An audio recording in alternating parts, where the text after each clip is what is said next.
Hare Krishna, muy buenos días. Namo Om Vishnupadaya Krishna Preshaya Bhutale Srimate Bhaktivedanta Swaminiti Namine Namaste Saraswate Deve Gauravani Brasharine Nirvishesha Sunyavadi Pashatya Deshatarine Shayatri Krishna Chaitanya Prabhu Nityananda Tri Abdvaita Gadadhara Srivasadi Gaura Bhaktavrinda Hare Krishna, Krishna Krishna, Hare Hare, Hare Rama, Rama Rama, Hare Hare. Hare Krishna reiterados. Vamos a continuar con las lecturas y propuestas de reflexiones sobre algunos de los textos del magnífico y radiante Srimad Bhagavatam.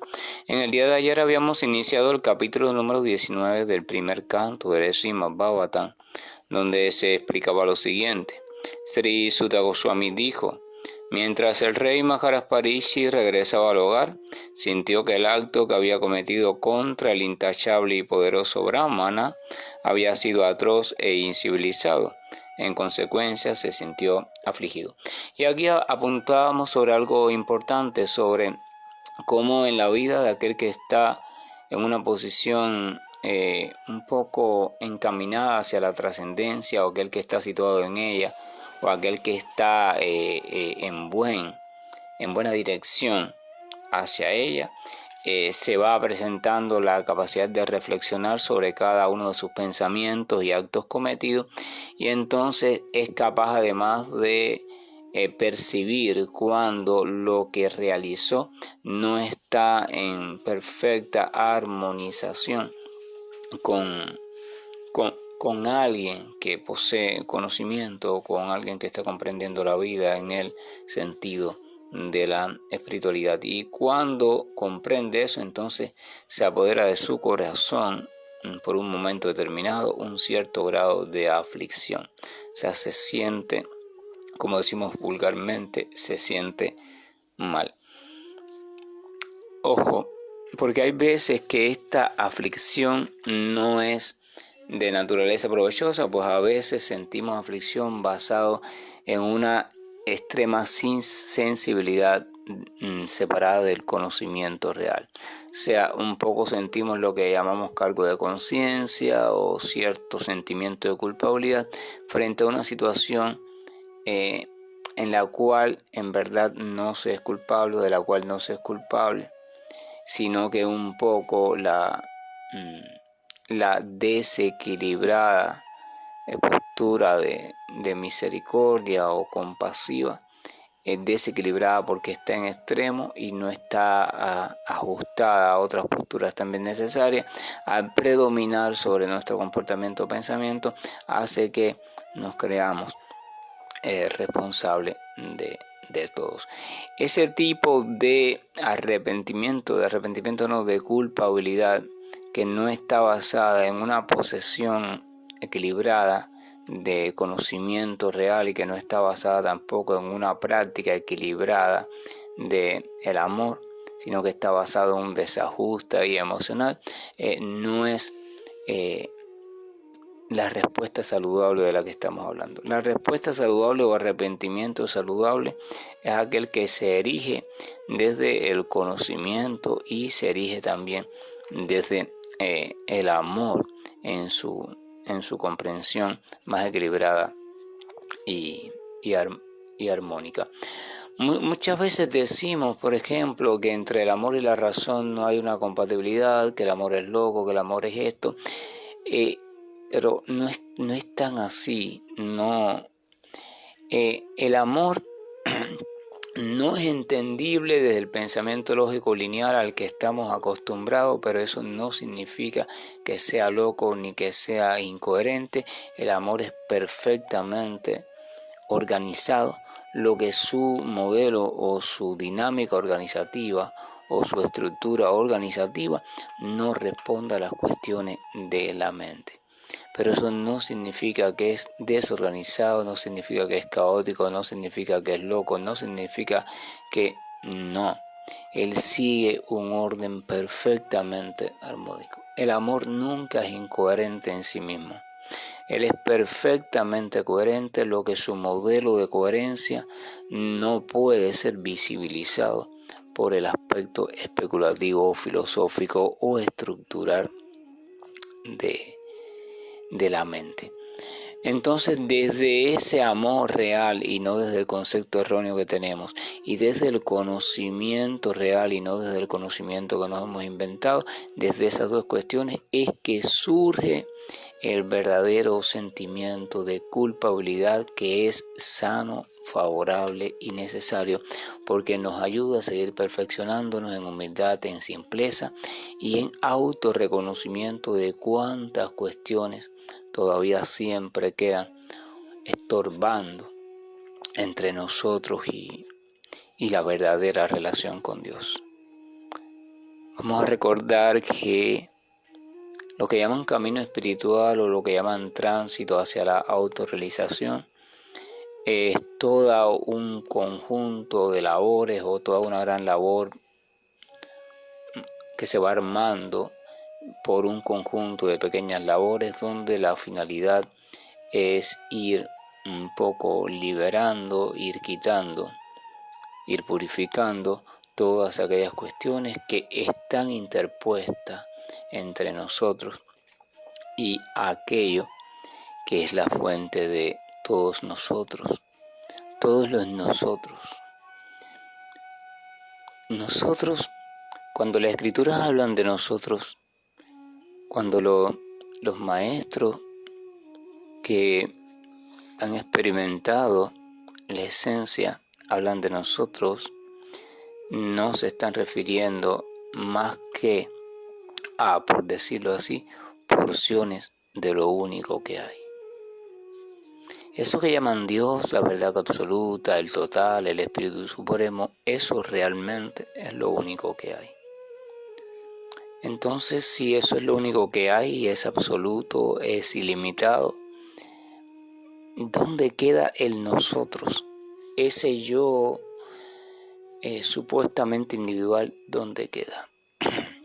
Indiscutiblemente queda como porción de lo único que hay, de lo único que es. Hasta ahí todo el mundo está de acuerdo. Claro, el conflicto surge en que si es porción diferenciada o si es porción fundida, o sea, no diferenciada. Y ahí vienen las dos contradicciones y en esa discusión se entretiene el ser humano por eras y da lugar a dos grandes vertientes y esas vertientes se dividen y después se vuelven a dividir y así la bobería de la mente. Interminable, porque las divisiones son interminables, todo se puede volver a dividir y de ahí se puede volver a dividir, lo que cada vez que se divide se pierde más o se aleja más de la esencia original, ¿verdad?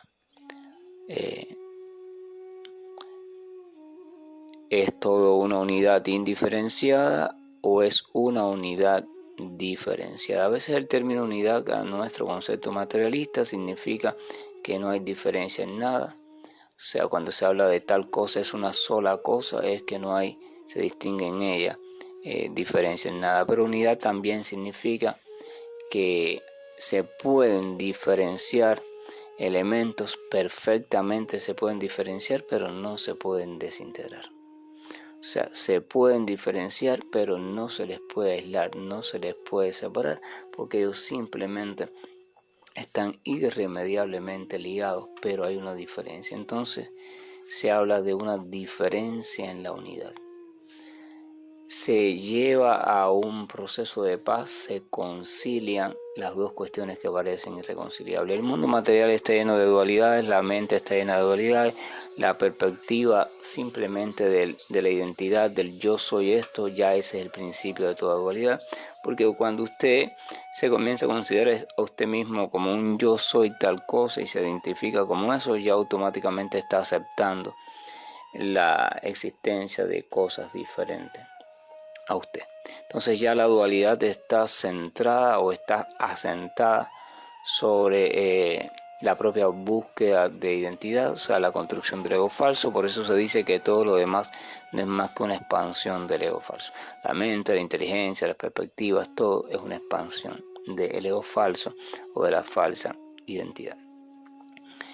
Eso un poco que hace pensar en eso. Bueno, si es unidad, todo es uno, entonces eso significa que no hay nada más que uno. Es cierto que no hay nada más que uno, pero eso significa también que no haya, o sea, eso no significa que no haya diferenciaciones reconocibles dentro de ese uno.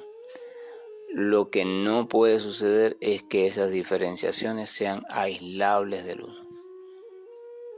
Nada se puede aislar del uno, nada se puede aislar de Dios, nada se puede aislar de la verdad absoluta, porque solo ella lo cubre todo. No hay espacio fuera de ella, no hay ni un rinconcito que no sea la verdad absoluta. Todo lo que sucede, sucede en ella, pero sucede en ella. Y entonces ahí se pueden distinguir como ella misma, por situarlo así de algún modo para ser entendido, como ella misma desarrolla en sí misma diferentes elementos diferenciables, que es lo que se llama variedad, y esta variedad es la fuente de lo que se llama placer o de la experiencia variada. Entonces, cuando uno va comprendiendo todas estas cuestiones y se va liberando de ciertos esquemas y se va acercando un poquitito, aunque sea, a ese tipo de mirar, a ese tipo de toma de conciencia, uno puede reconocer cuando fue arrastrado por algo diferente de eso, cuando fue arrastrado por todavía uno de los tantos obstáculos que todavía permanecen en la persona: la ira, el temor, el miedo, los apegos, las necesidades.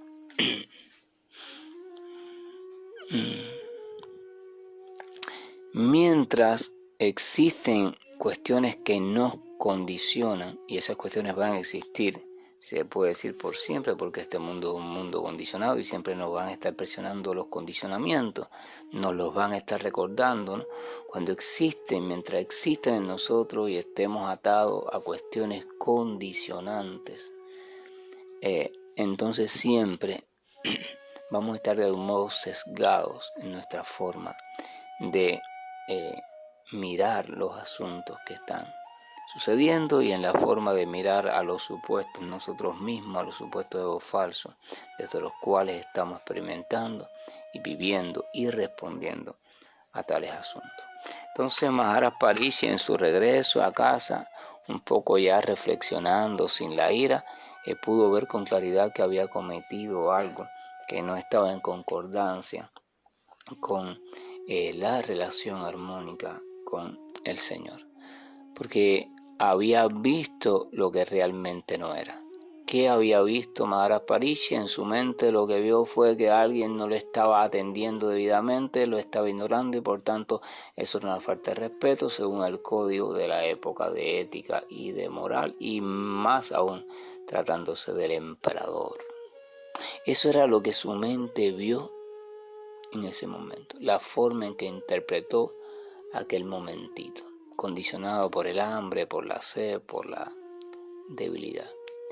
Y evidentemente era diferente lo que su mente vio a lo que estaba sucediendo. Lo que estaba sucediendo era que un sabio brahmana estaba sumergido en su estado de samadhi. Fíjense la diferencia. Maharaj Parishi, por supuesto, respondió a la realidad que él vio, la que su mente le proyectó.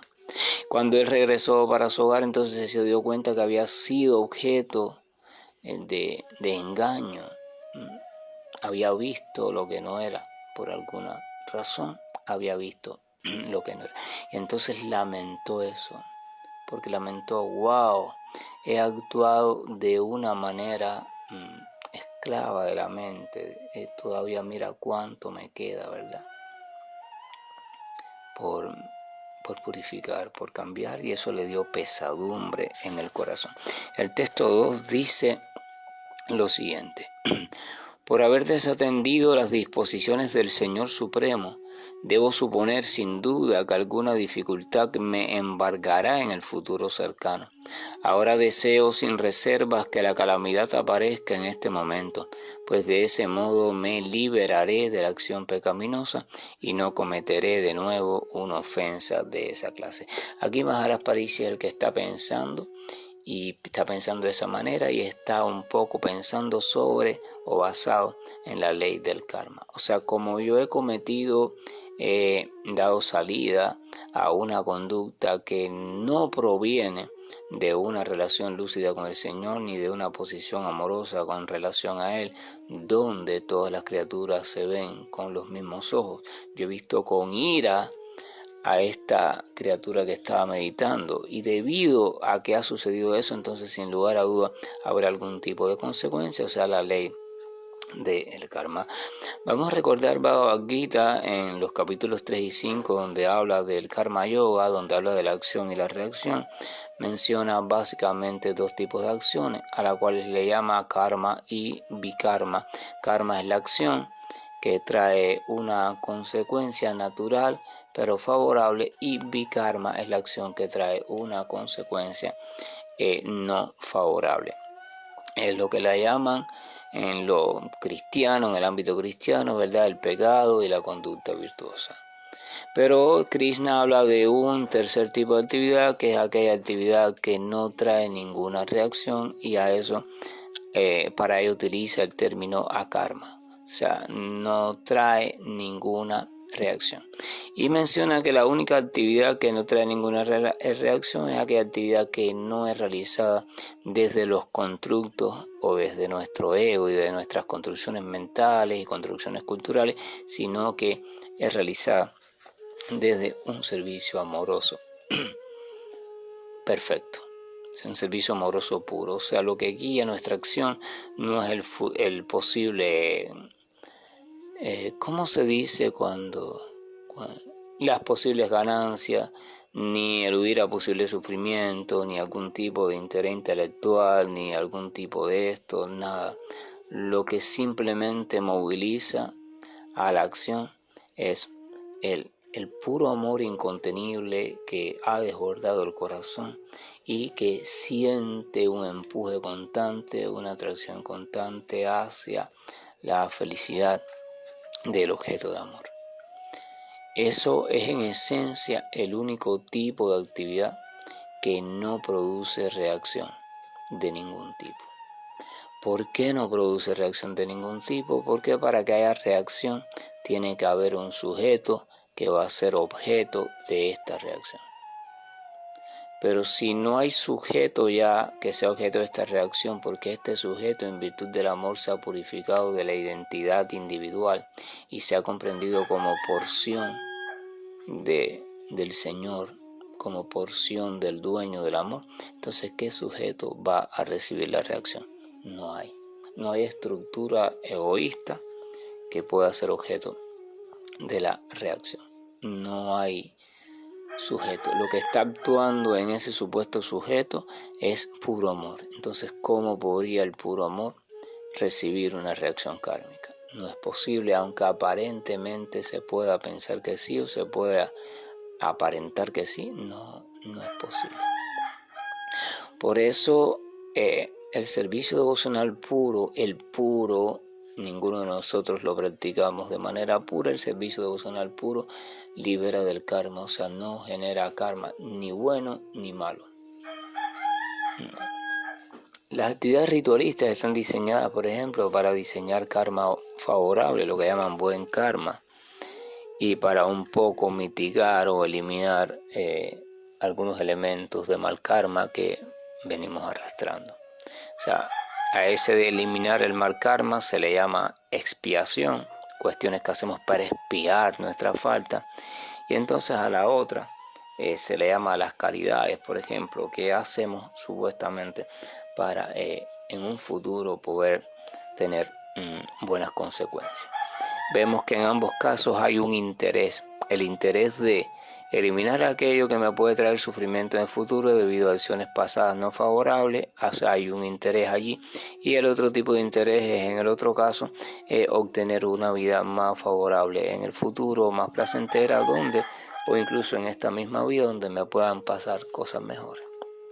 Entonces, cuando yo realizo algo, una actividad, un ritual, un ejercicio, lo que sea, para cualquiera de estas cuestiones, de alguna forma no se puede hablar todavía de una acción motivada por el amor, porque hay cierto interés detrás. Un interés justificable, un interés comprensible, pero hay cierto interés, y ese es el punto.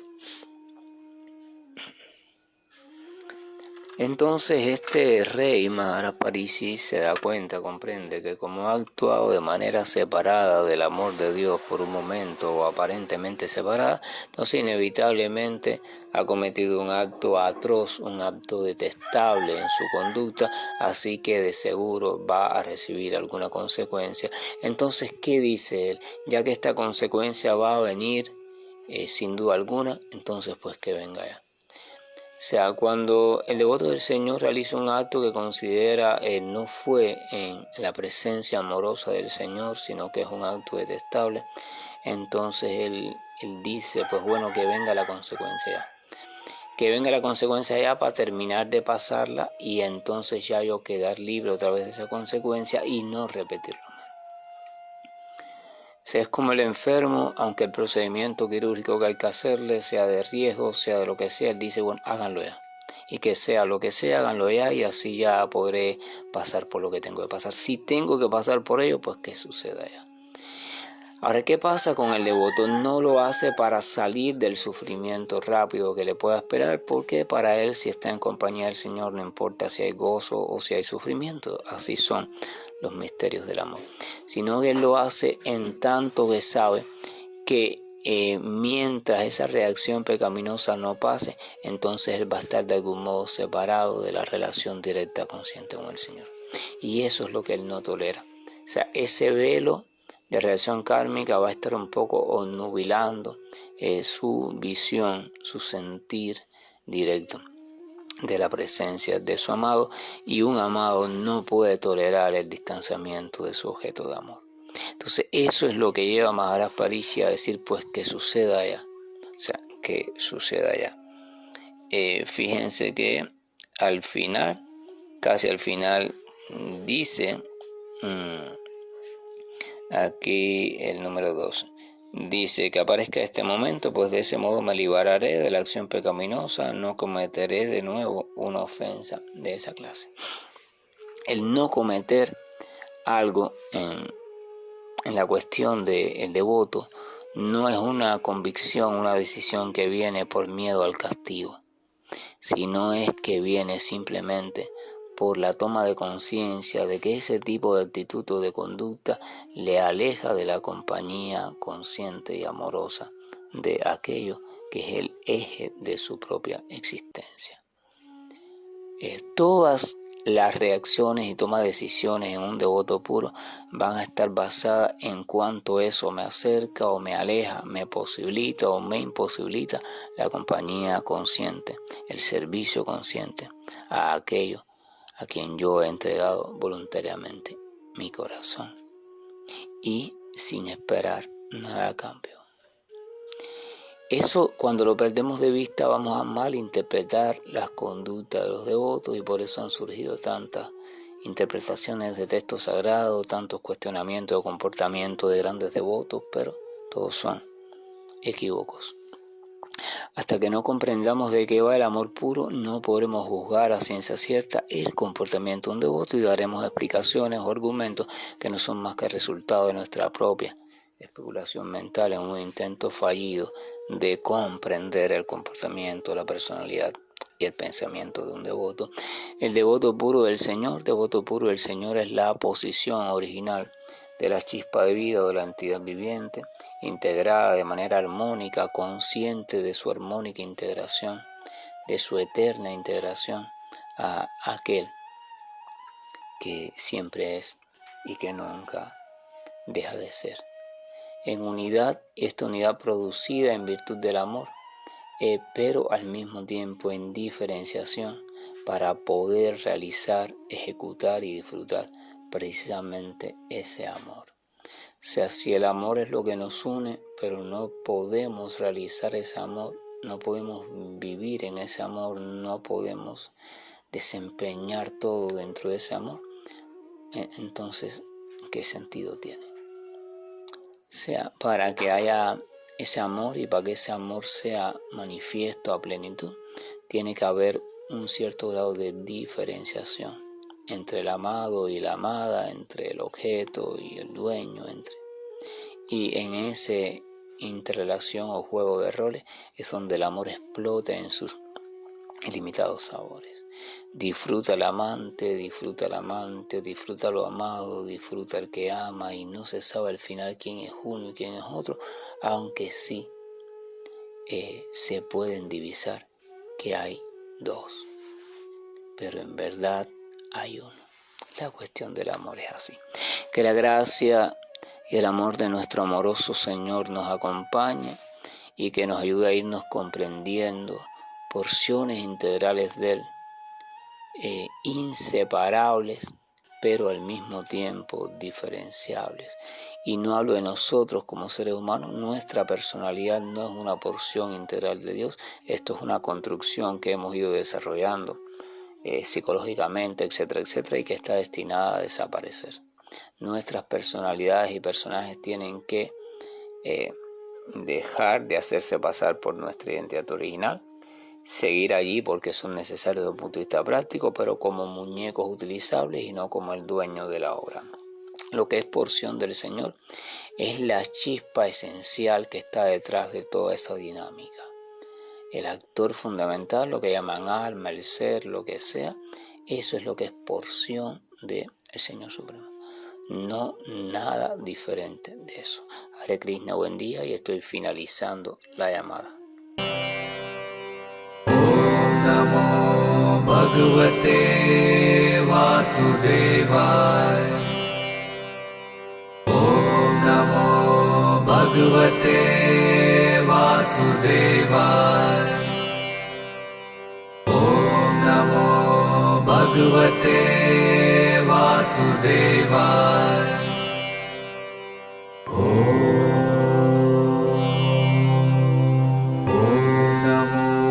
Bhagavate Vasudevaya. Om Namo Bhagavate Vasudevaya. Om Namo Bhagavate Vasudevaya. Om Namo Bhagavate Vasudevaya.